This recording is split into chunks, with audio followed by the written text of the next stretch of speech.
Indeed, as the title says, it's been over 7 years and over $300 million that have been put in Star Citizen project. And yes, I'm counting in that 45 million investment. So that's why it's 300, if you were wondering. So much time and so much money has been put into it. Well, it must be nearly done then. Or at least it has a lot to present.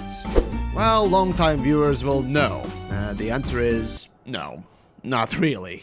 But every time I talk about Star Citizen, I have this urge to mention my Patreon. So if you want to support the content that I make, well, feel free to check out that in the link below. Anyways, the thing that CIG presents to its backers, their best foot forward, the demo piece of what they call playable alpha? Yes, alpha struggles with performance, to the levels of breaking in-game physics and NPC animations. The so-called quote-unquote gameplay is still just a bunch of repetitive and admittedly placeholder full missions or game modes that even as placeholders fail to tell me what this thing is even gonna be at the end. Everything just seems so slapdash and nothing ever feels polished or better yet simply working right. Yet the company, every so often when the need for the money is great enough, announces the next big development, a new vista, a new ship, or gameplay, like buying fucking insurance forms for Spaceland. Recognize claims and you've placed it on this part of land, and then you go and file it with the Bureau. They recognize your claim, it's filed in the UEE records, and then now in UEE space, you're basically protected by them. So if someone attacks your base or tries to take it from you, essentially they'll be, become an outlaw or a criminal or wanted. So you have the protection of UEA when it has a land claim mechanic. So we thought that would be a really cool way, and so we decided we came up with this sort of gameplay mechanic.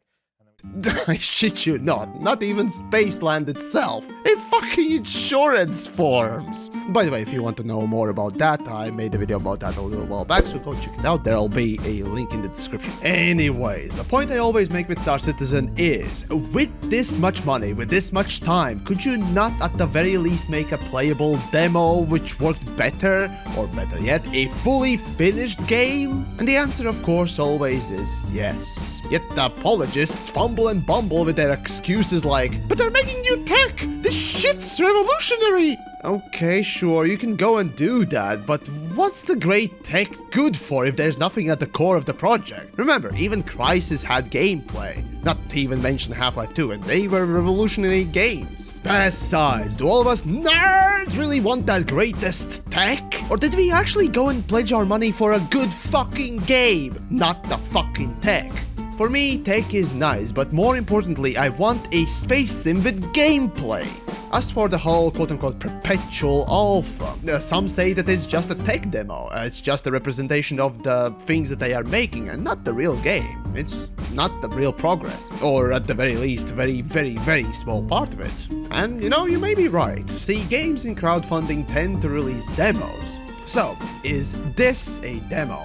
A concept or one stage of the game's idea condensed to show the potential backers what they want to make?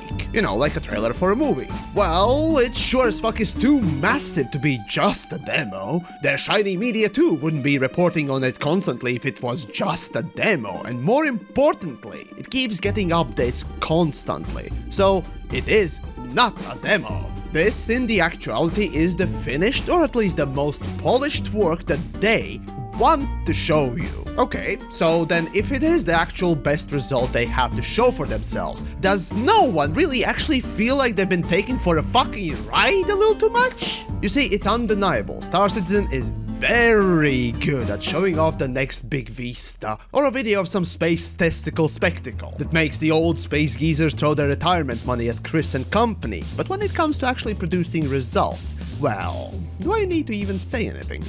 Now, to be fair, let's examine what we as the customers have been seeing over the years and eventually why I find most of it rather despicable. So in 2012, they announced the project, and for the next 2 years they developed it, and due to certain issues and difficulties they had to restart the project, if not fully then partially.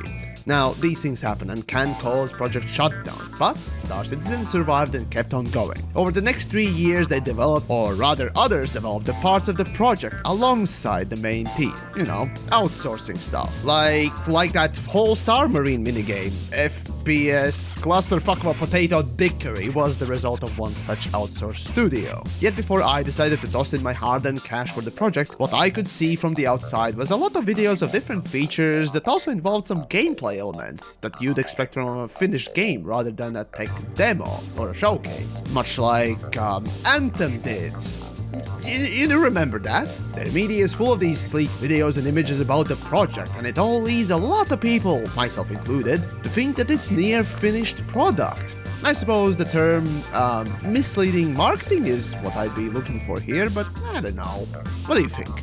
After that, of course, I pledged to the project, giving me access to it, and to my horror, it was barren. All the sleek videos crumbled before my eyes, and the facade, much like coffee enema-fueled diarrhea, exploded, leaving behind reality and my brand of hypercritical cynicism that you all know and love. You see, my disgust with the project comes from the appearance that CIG props up. It all sounds, and even from videos like mine, look finished at the first glance. But that's really all it takes for someone to spend $50 on impulse. And let's say you want a refund from this not finished, not game. Well, as long as you're within the outside law determined time period, you will get the refund, but no longer. And the fact that they used to offer refunds for longer time periods, but not anymore, makes me think that if not for the outside law, they would simply not offer refunds at all. For this not finished, not game. But anyways, with all this funding that has gone into this project, I'm more interested to see actual gameplay happen, not another highly intricate and edited commercial for a model of a turd with Chris's face on it. Yet here, time and time again, we see amazing rendered showpieces with no substance, a weekly TV show with staff. But the game? Where is the game? And you know, I'm not even mentioning the nepotism that goes on within. The bottom line is really simple. 300 million and counting, 7 years and ticking, alpha build version stagnant. Is anyone accountable? Well, you let me know.